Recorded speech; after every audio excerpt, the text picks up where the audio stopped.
주 안에 감추어져 있던 생명을 찾았습니다. 그리고 그 생명을 우리 안에 심었습니다.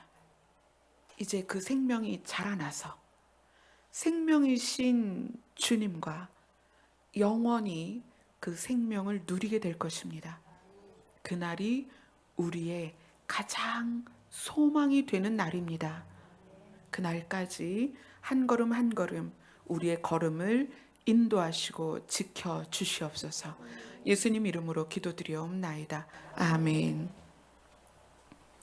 오늘 말씀은 이사야서 2장입니다.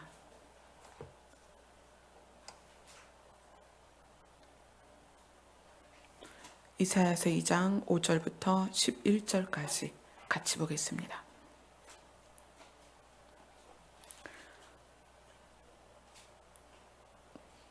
시작. 야곱 족속아 오라 우리가 여호와의 빛에 행하자. 주께서 주의 백성 야곱 족속을 버리셨음은 그들에게 동방 풍속이 가득하며 그들이 블레셋 사람들 같이 점을 치며 이방과 더불어 손을 잡아 언약하였음이라. 그 땅에는 은금이 가득하고 보화가 무한하며 그 땅에는 마필이 가득하고 병거가 무수하며 그 땅에는 우상도 가득하므로 그들이 자기 손으로 짓고 자기 손가락으로 만든 것을 경배하며 천한 자도 절하며 귀한 자도 굴복하오니 그들을 용서하지 마옵소서. 너희는 바위 틈에 들어가며 진토에 숨어 여호와의 위엄과 그 광대하심의 영광을 피하라. 그날에 눈이 높은 자가 낮아지며 교만한 자가 굴복되고 여호와께서 홀로 높임을 받으시리라. 아멘. 성경은 지구를 떠나서 하나님의 나라에 가도록 돕는 지침서죠. 예수님이 자기 자신을 길이라고 말씀하셨고 예수님 자신이 말씀이세요. 그래서 이 성경 말씀으로 우리는 무엇에 대한 것을 계속 나에게 적용시켜야 되냐면 내가 이 땅을 벗어나서 하나님 나라에 도착할 때까지 그 도착하는 순간이 나의 현실이 될 때까지 내가 그곳을 도달하도록 돕는 책으로서 나를 인도하는 책으로서 성경을 봐야 돼요. 그래서 성경을 처음부터 끝까지 관통하는 하나님의 마음은 너희가 이 말씀으로 인하여 나의 나라에 올 때까지 너희들이 낙오되지 않았으면 좋겠다.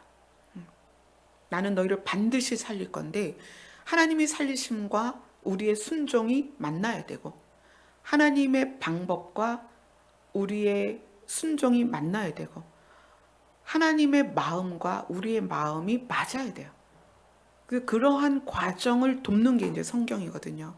그래서 우리가 이제 이사야서를 보기 시작을 했는데 오늘 보는 말씀은 이사야서 2장 5절에 일단 결론을 딱 줬어요. 야곱아, 야곱의 족속아, 얘들아, 성도들아,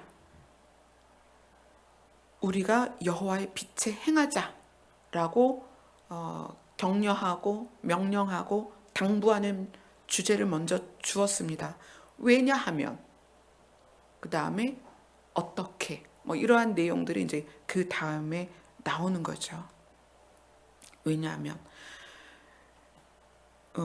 이사야는 하나님께서 야곱을 버리셨다. 야곱 족속을 버리셨다. 이렇게 이야기를 해요.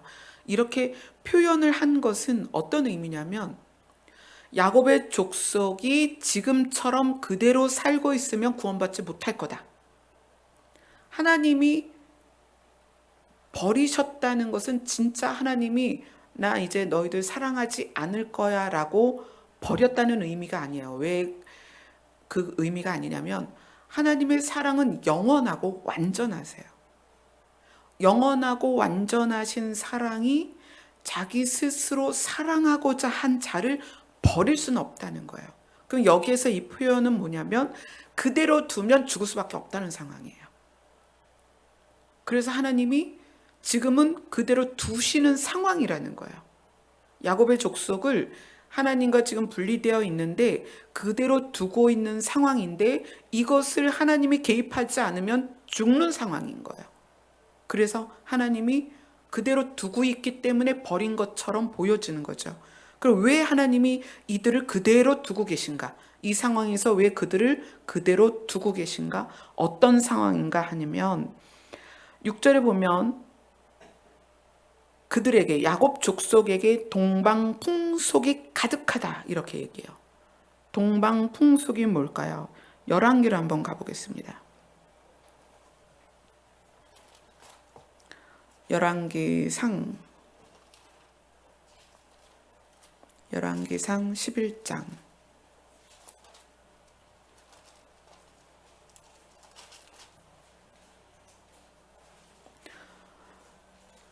열왕기상 11장 4절에 보면 솔로몬의 나이가 많을 때 그의 여인들이 그의 마음을 돌려서 다른 신들을 따르게 하였다 이렇게 나와요. 열왕기상 11장 4절에 그렇게 나오죠. 그리고 솔로몬이 허용한 이방 신들에 대해서 5절부터 7절까지 같이 읽겠습니다. 시작. 이는 시돈 사람의 여신 아스타롯을 따르고 암몬 사람의 가증한 밀곰을 따름이라. 솔로몬이 여호와의 눈앞에서 악을 행하여 그의 아버지 다윗이 여호와를 온전히 따름같이 따르지 아니하고 모압의 가증한 그모스를 위하여 예루살렘 앞 산에 산당을 지었고 또 암몬 자손의 가증한 몰록을 위하여 그와 같이 하였으며 그가 또 그의 이방 여인들을 위하여 다 그와 같이 한지라. 그들이 자기의 신들에게 분향하며 제사하였더라. 암몬 사람들의 가증한 밀곰 또는 모압 사람들의 가증한 그모스 또 암몬 자손의 가증한 몰록 이런 것들이 솔로몬이 취한 여자들에 의해서 이스라엘 안으로 들어왔습니다. 그래서 그것이 오늘 이사야가 하나님이 야곱 족속을 구원하셔야 되는데 내버려 두고 계시다. 그 이유가 그들 안에 동방풍속이 가득한데 그 동방풍속이 뭐냐면 밀곰이나 몰렉이나 그모스나 이런 신을 숭배하는 그 풍속이 가득했다. 그 다음에 그들이 블레셋 사람 같이 점을 쳤다. 점 친다는 건 어떤 의미가 있냐면 생, 사, 화, 복의 주관자가 하나님이 아니라고 인정해버리는 거예요. 점을 치는 거. 교회 다니는 분들도 점 치러 많이 다녀요. 저는 심지어 장로님이 집 살 때 사업을 개업할 때 목사님이 개척할 때 점을 치러 간다는 거예요. 그 점을 용한 점쟁이를 찾아가서 어디에 개척하면 좋겠느냐 막 이런 점을 친다고 하는데 점을 치는 거는 그들 나름대로의 이유는 있어요. 어떤 거냐면 하나님은 말씀을 안 하신대요. 대답을 안 하신대요. 하나님이 대답을 안 하시니까 대답하는 신을 찾아가는 거야. 그래서 점쟁이를 찾아가서 어디에 개척하면 좋겠느냐, 사업장을 어디에 열면 좋겠느냐, 어느 빌딩을 살면 가격이 오르겠느냐, 어느 집으로 이사를 가면 복이 들어오겠느냐. 여러분 굉장히 많아요. 교회를 다니는데 점치러 다니는 사람이 너무 많습니다. 심지어 교회를 다니는데 이름을 바꿔요. 그것도 장명소에 가서 돈을 주고 이름을 바꾸는 거예요. 이 아이가 나면서 이러이러했는데 이 아이가 어떻게 하면 공부를 더 잘하겠느냐, 아니면 이 아이가 어떻게 하면 돈을 좀 많이 벌겠느냐, 이런 식으로 해서 장명소에 가서 장명을 해요. 여러분, 이름으로 인하여 사람의 운명이 바뀌는 게 아니에요. 생사화복은 누구에게 있다? 하나님께 있다. 이스라엘 백성이 그들의 역사 안에서 살아계신 하나님을 얼마나 많이 봤어요. 조상들의 그 살아온 구술과 또 율법과 많은 책들을 통해서 이스라엘 백성은 조상의 하나님을 명확하게 알고 있거든요. 그런데 그러한 그 야곱 족속들이 점을 친다는 거예요. 생사화복을 주관하시는 하나님을 부인하고 생사화복을 귀신에게 맡기는 거죠. 그래서 귀신이 점을 쳤을 때 말해주는 거에 의하여 자기 삶의 궤도를 맞추는 거잖아요. 여기로 가면 복 받는다. 그럼 거기로 가고, 이날 이사해야 된다. 그럼 그날 이사하고, 어디에 개척해야 된다. 그럼 거기에 건물을 얻고, 귀신의 말에 자기의 삶의 궤도를 맞추는 거예요. 그러니 이것이 얼마나 하나님 보시기에 악한 거예요. 그 다음 나온 것이 뭐냐면 이방인과 더불어 손을 잡아 언약하였습니다. 이방인과 더불어 손을 잡아 언약했다는 것은 이방인과 뜻을 함께 했다는 거예요. 그러니까 방향을 같이 가겠다는 거예요. 결론을 함께 하겠다는 거예요. 이방인과 우리가 어떻게 같은 결론에 도달할 수 있을까요? 우리의 결론과 이방인의 결론은 전혀 다릅니다. 하나는 새하늘과 새 땅이고 하나는 불못이에요. 그런데 어떻게 같이 가겠어요? 그죠? 그래서 신약이 뭐라고 했을까요? 고린도 후서를 한번 보겠습니다.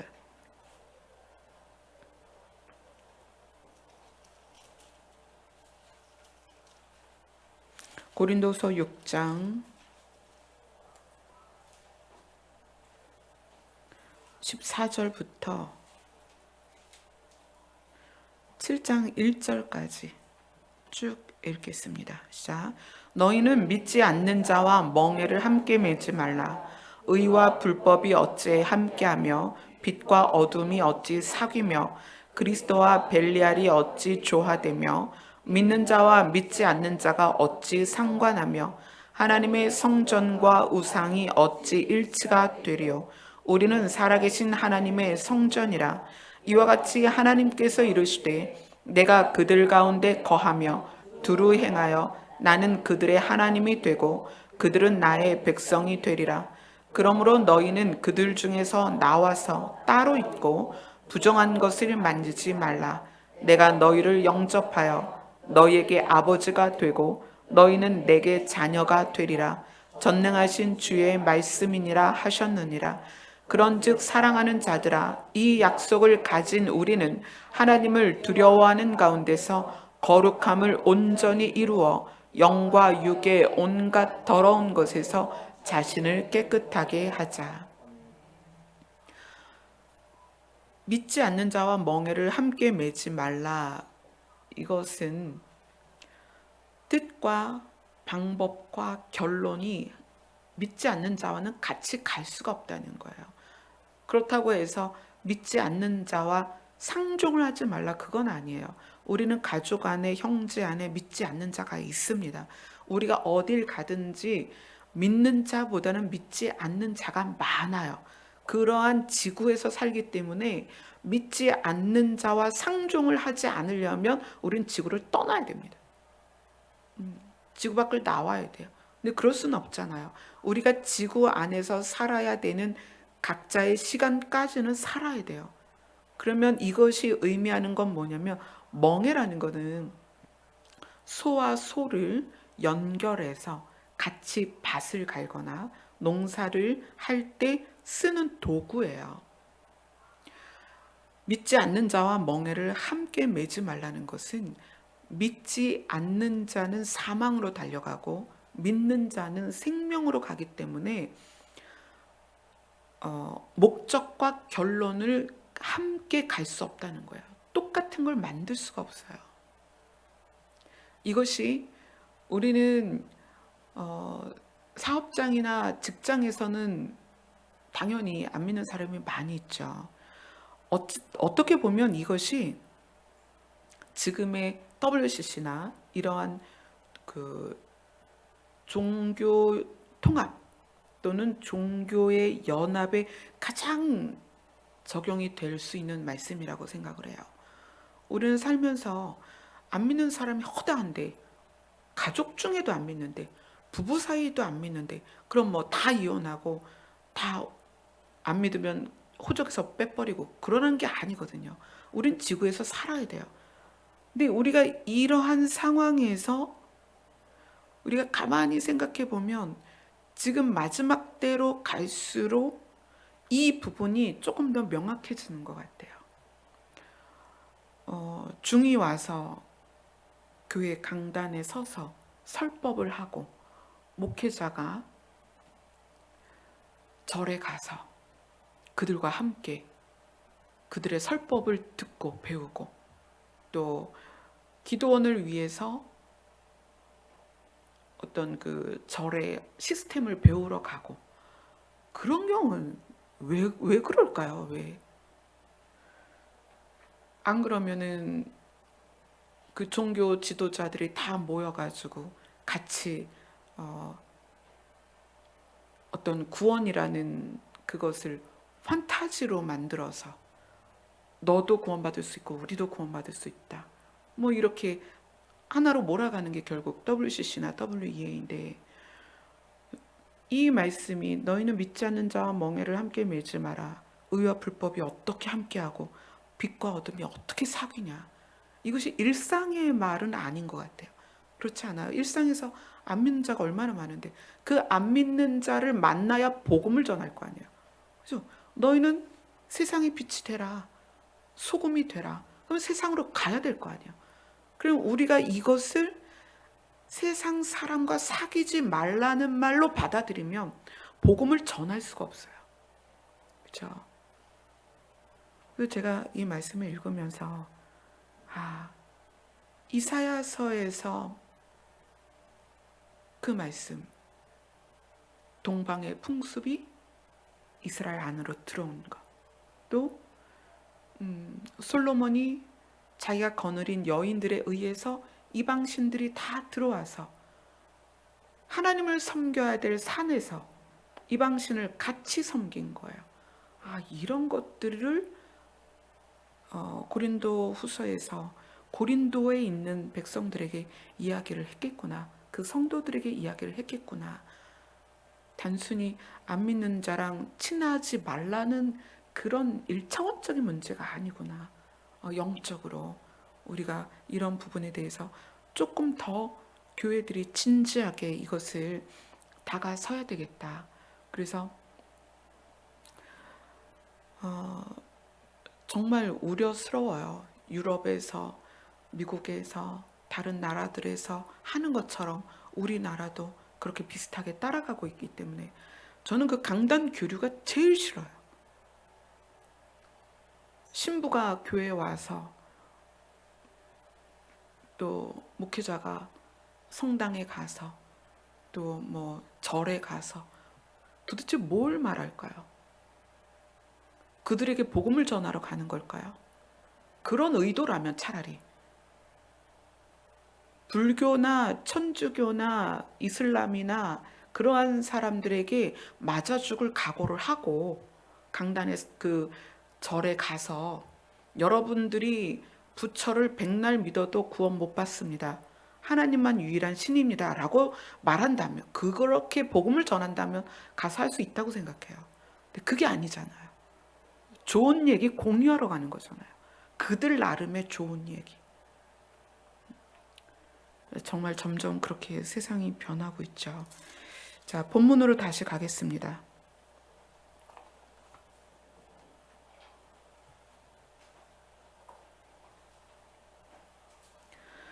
7절, 8절은 그 땅에는 이렇게 시작해요. 그 땅에는 은금이 가득하고 보화가 무한하며 마필이 가득하고 병거가 무수하고 우상도 가득하고, 그 땅이라는 것은 이방신을 섬기는 땅인데, 왜 이방신을 섬기는 땅은 은금이 가득하고 보화가 무한하고 마필이 가득하고 병거가 무수할까? 그들이 그것을 추구하기 때문에 그렇거든요. 그것을 추구하기 때문에. 그것을 다른 성경이 31장을 봅시다. 이사야서 31장.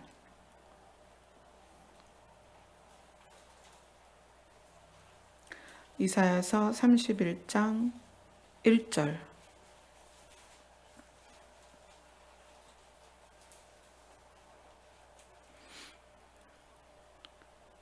같이 있습니다. 시작.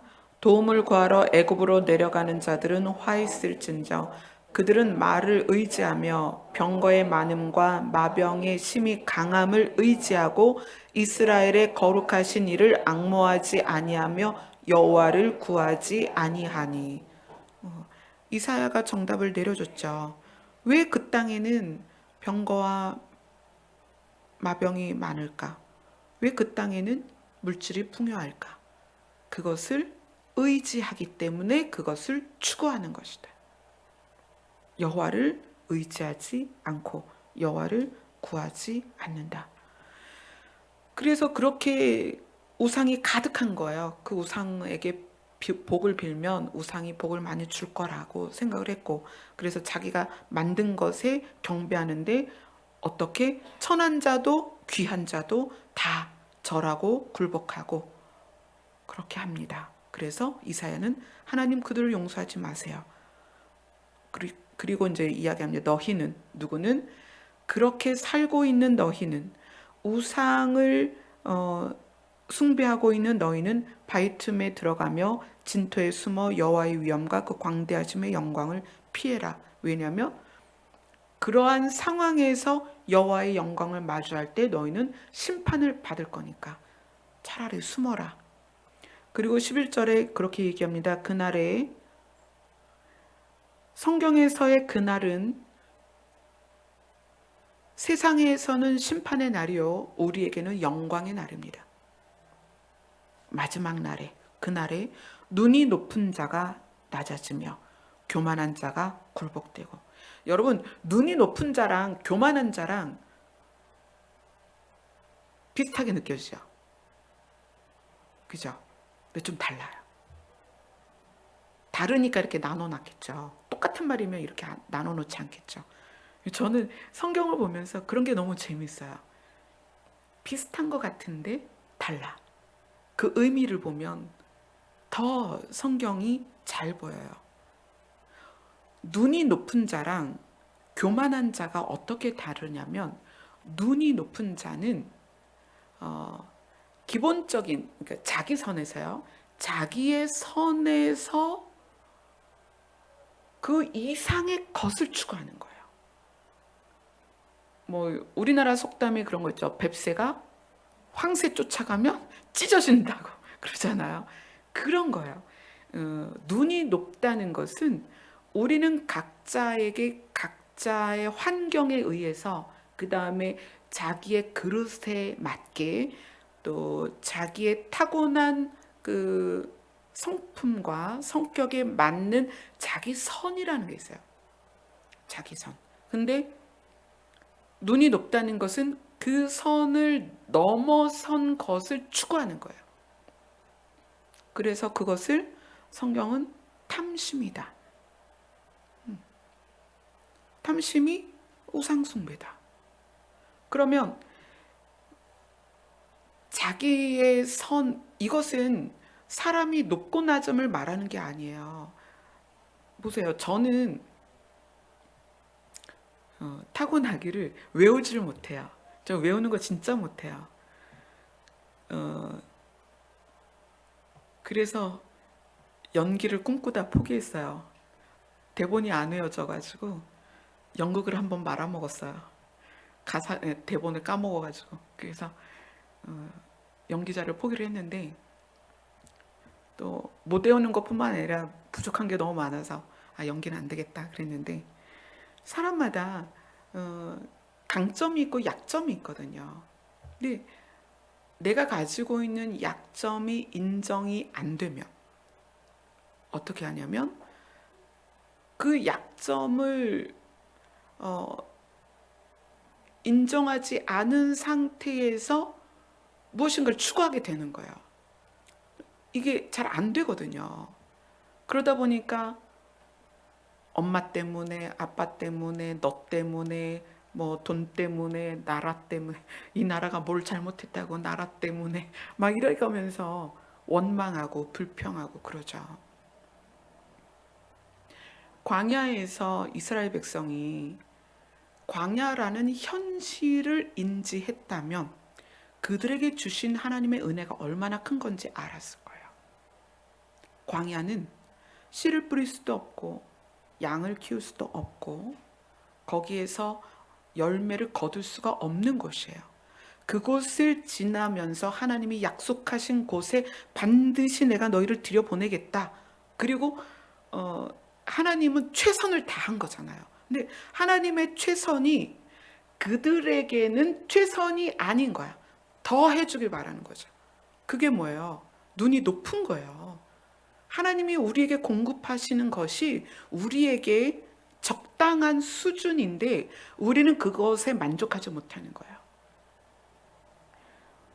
저 여전히 월세 살고 수입이 그렇게 많지 않아요. 그럼 저는 거기에 맞춰 살아야 되는 거예요. 저희 어머니께서 제 머리가 마음에 안 드신대요. 어머니께서 야 머리를 왜 그렇게 하니? 그러면서 머리를 좀 바꿔라 그러시는 거예요. 그래서 제가 어머니한테 진지하게 말씀드렸어요. 엄마 나도 머리를 이렇게 하고 저렇게 하고 막 하고 싶은데 일단 미용실 가면 돈이 너무 많이 들어. 이게 뽀글이 아줌마 파마를 하는 게 아니잖아요.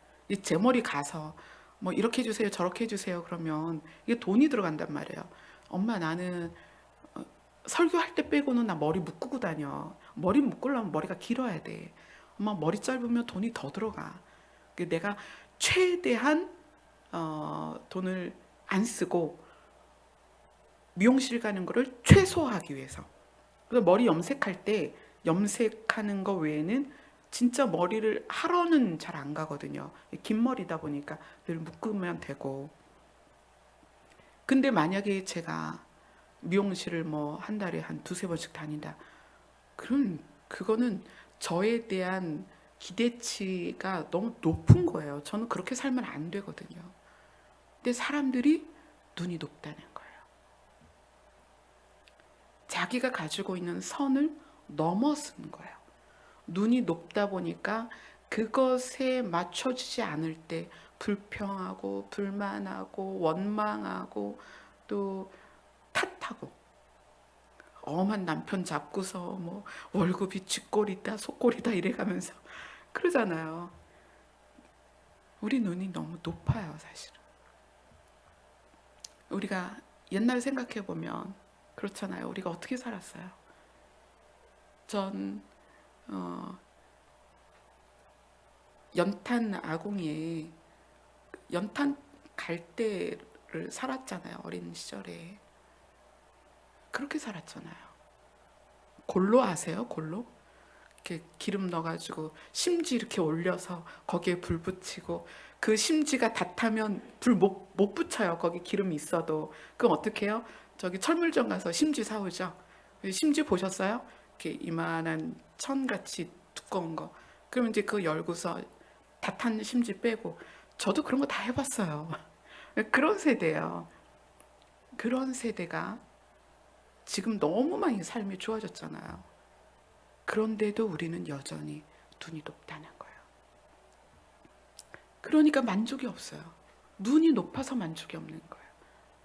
그래서 최선을 다하시는 하나님을 원망하고 우리에게 많은 걸 주시는 하나님께 부족하다고 난리잖아요. 하나님 더 주시옵소서.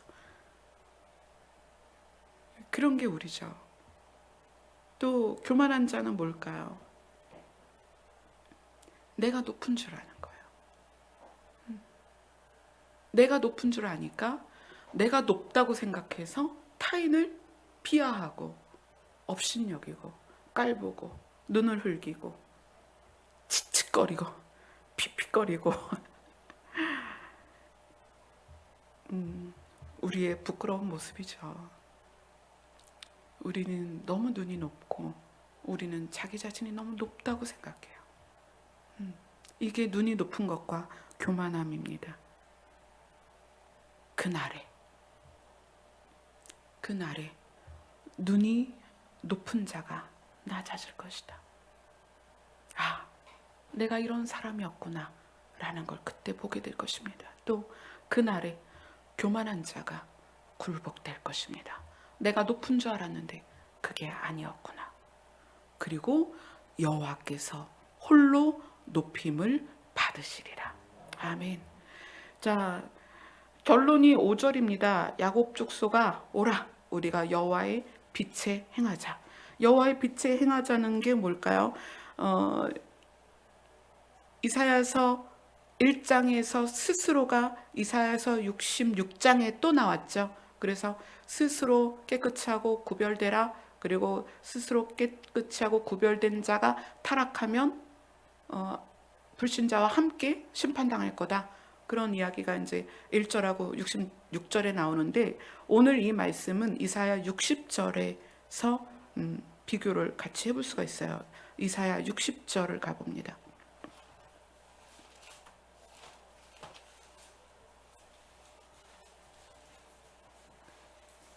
이사야 60장 1절입니다. 이사야 60장 1절로 3절 말씀 같이 읽겠습니다. 시작. 일어나라, 빛을 발하라. 이는 내 빛이 이를 얻고 여호와의 영광이 내 위에 임하였음이니라. 보라, 어둠이 땅을 덮을 것이며 캄캄함이 만민을 가리려니와 오직 여호와께서 내 위에 임하실 것이며 그의 영광이 내 위에 나타나리니 나라들은 내 빛으로 왕들은 비치는 내 광명으로 나아오리라. 자, 2장 5절에서는 여호와의 빛에 행하자 이랬죠. 이사야 60장에서는 빛을 발하라 이렇게 얘기했어요. 그러면 이야기는 뭐냐면 이사야 2장에서 여호와의 빛에 행하자라는 것은 여호와를 떠나서 빛을 잃은 야곱 족속에게 너희의 빛을 회복하라는 거예요. 너희가 빛을 잃었다. 왜? 동방 풍속, 점치는 것, 이방인과 손잡고 우상을 섬기는 것, 이러한 것 때문에 너희가 빛을 잃었다. 이제는 우리가 여호와의 빛으로 가야 된다. 그리고 여호와의 빛에서 행해야 된다. 그러면 그 빛이 우리 안에 적용이 될 것이고, 그래서 이사야 60장에서는 그러한 자들에게, 빛을 회복한 자들에게 말하는 거예요. 일어나서 빛을 발하라. 이는 내 빛이 이를 얻고, 이제 우리 안에 빛이 스면서 나에게 빛이 적용돼서 내 빛을 발하는데, 그 마지막 타이밍이 언제냐면 원래 그 빛의 근원이 하나님이시죠. 예수 그리스도가 재림하시면 그것이 내 빛이 이를 얻고 여호와의 영광이 너 위에 임하였다. 너의 빛과 여호와의 영광이 만나는 거죠. 우리는 하나님의 빛이 적용된 사람이고, 빛의 근원이신 메시아가 다시 오실 때 빛과 빛이 만나는 거예요. 그래서 일어나라, 빛을 발해라, 너희 안에 빛을 뿜어내라. 그분이 오셨다. 어둠이 땅을 덮고 만민에게 그 어둠이 캄캄해지는데, 그때 우리는 드러나는 거예요. 왜죠? 우리 안에 하나님의 빛이 임했으니까, 그 빛에서 살아서 그 빛이 나에게 적용이 됐으니까 캄캄할 때 우리가 드러나는 거예요. 그리고 빛의 근원이신 하나님이 오셨을 때 빛과 빛이 하나가 되는 거죠. 명확하게 구분이 되는 것입니다. 빛과 어둠이 명확하게 구분이 되는 거예요. 요한복음으로 갑시다. 요한복음 3장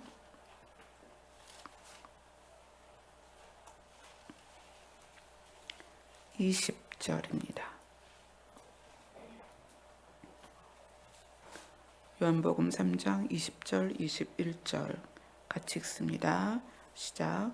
악을 행하는 자마다 빛을 미워하여 빛으로 오지 아니하나니 이는 그 행위가 드러날까 하며, 진리를 따르는 자는 빛으로 오나니 이는 그 행위가 하나님 안에서 행한 것임을 나타내려 함이라 하시니라.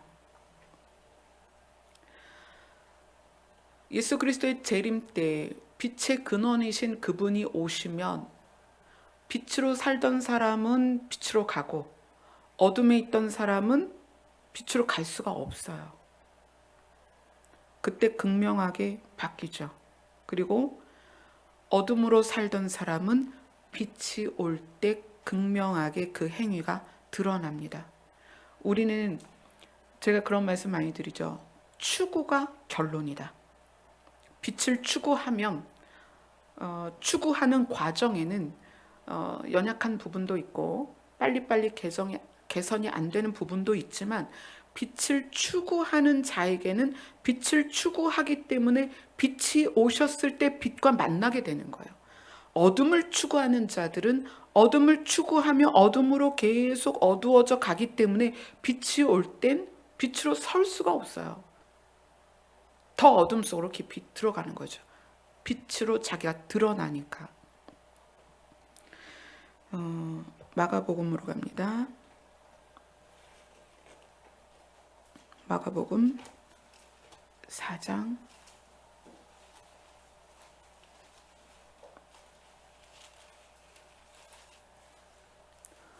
마가복음 4장 21절로 23절입니다. 같이 읽습니다. 시작. 또 그들에게 이르시되 사람이 등불을 가져오는 것은 말 아래나 평상 아래에 두려 함이냐 등경 위에 두려 함이 아니냐.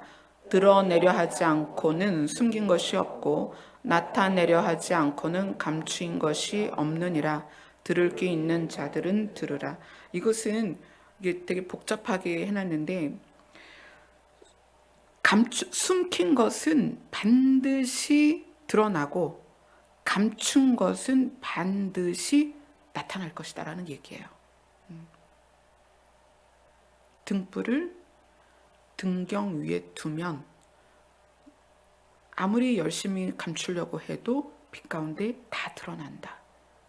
우리가 이사야의 말처럼 이제 너희가 그동안 했던 그런 모든 것에서 나와서 여호와의 빛으로 들어가고 빛의 속성대로 살아야 된다라고 이야기를 하는 것이 우리의 신앙생활입니다.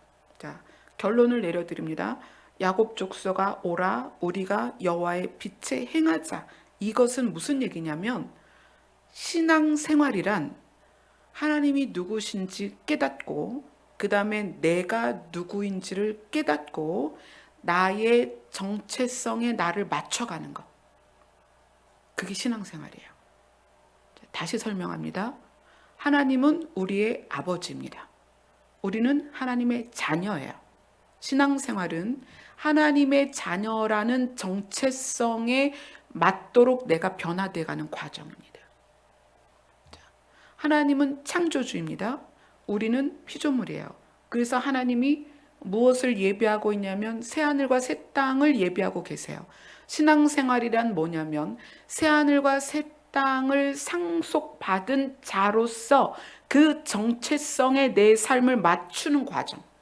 이것이 신앙생활입니다. 신앙생활은 교회 생활도 아니고 그렇다고 교회를 다니지 말라는 게 아니죠. 교회 생활이 신앙생활이 아니라는 걸 알아야 돼요. 신앙생활은 우리의 정체성을 깨달아야 돼요. 일단 하나님이 누구신지를 알고 그 다음에 내가 어떤 존재라는 정체성을 알고 그 다음에 그 정체성에 맞게 나를 맞추는 과정. 그것이 신앙생활입니다.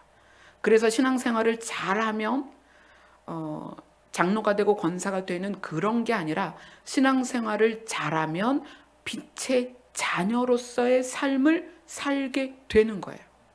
아멘. 자, 에베소서로 갑니다.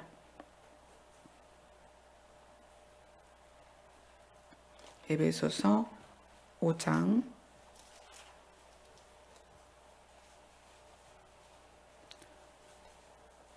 6절로 8절까지입니다.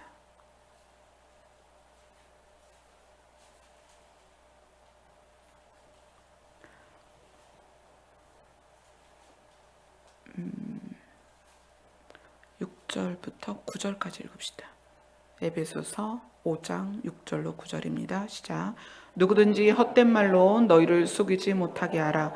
이로 말미암아 하나님의 진노가 불순종의 아들들에게 임하나니 그러므로 그들과 함께하는 자가 되지 말라. 너희가 전에는 어둠이더니 이제는 주 안에서 빛이라. 빛의 자녀들처럼 행하라. 빛의 열매는 모든 착함과 의로움과 진실함에 있느니라. 아멘. 무조건 그냥 착하게 살아라. 착한 게 좋으니까 착하게 살아라. 도덕적이고 윤리적으로 착하게 살아라. 착하게 살아야 되는데 그 이유가 뭐냐면 우리가 하나님을 알게 됐어요. 아, 하나님이 신이신데 우리 아버지가 되셨구나. 그러면 나는 누구야? 하나님의 자녀. 그 하나님의 자녀는 빛의 속성을 갖고 있구나. 빛과 어둠을 구분해 보고 아, 그럼 빛이라면 이렇게 살아야 되는구나. 그래서 나는 이제까지 어둠이었지만 이제는 빛의 자녀가 됐으니까 내 삶을 빛의 자녀처럼 되도록 맞춰가야 되겠구나. 이래서 하나하나 바꿔가는 거예요. 이것이 신앙생활입니다. 그래서 언제까지? 우리가 우리의 삶을 끝낼 때까지, 또 주님이 오실 때까지 그 과정을 그냥 가는 거예요. 그러다 보면 어떻게 돼요? 빛의 열매가 우리 삶에 나타나는 거예요. 목적을 도덕적이고 윤리적으로 살아야 되는 게 좋은 거다라고 해서 그렇게 사는 게 아니라 내 정체성이 누군지를 알아야 변해가는 거예요. 아, 내가 누구구나. 내가 빛의 자녀구나. 그럼 빛의 자녀로서 어떻게 살아야 될까? 그래서 빛의 자녀로 내 신분이니까 내 신분에 맞게 나를 맞춰가는 것. 그래서 여러분들이 신앙생활을 거기에 포커스를 맞춰야 돼요. 교회 생활에 포커스를 맞추지 말고 나의 정체성에 나를 맞추는 것. 그것이 우리의 신앙생활이 되어야 합니다. 그래야 누가 보든지 안 보든지 우리가 어디에 있든지 우리가 변해가는 거예요. 그게 성숙한 모습입니다. 교회 안에서는 거룩한 장로님이고 헌신하는 권사님이고 또 말씀 전하는 목회자인데 집에 가면 그런 모습이 싹 사라지고 싸우고 다투고 미워하고 욕하고 사기치고 불법을 행하고 그건 뭘까요? 교회 생활을 신앙생활이라고 생각해서 그래요. 하나님이 교회 생활을 눈여겨볼 거라고 생각해요. 목회자도 교회 생활 열심히 하면 하나님께서 기뻐하실 거라고 생각하세요. 과연 그럴 건가요? 여러분 한번 생각해 보세요. 하나님이 뭘 기뻐하실까요? 하나님이 기뻐하시는 건 우리의 정체성이 빛의 자녀라는 정체성이 내 안에 들어왔다면 나에 맞게 살아가는 걸 원하시는 거예요. 빛의 자녀로. 그것을 깨달은 사람이 빛의 열매를 맺을 수 있다는 거예요. 그래서 오늘 이사야는 야곱 족속에게 말하는 거예요. 자, 이제 너희가 어둠에 있었으니까 오라. 여호와의 빛에 행하자. 그리고 이사야서 60장에 가서는 일어나라. 너희의 빛을 발해라.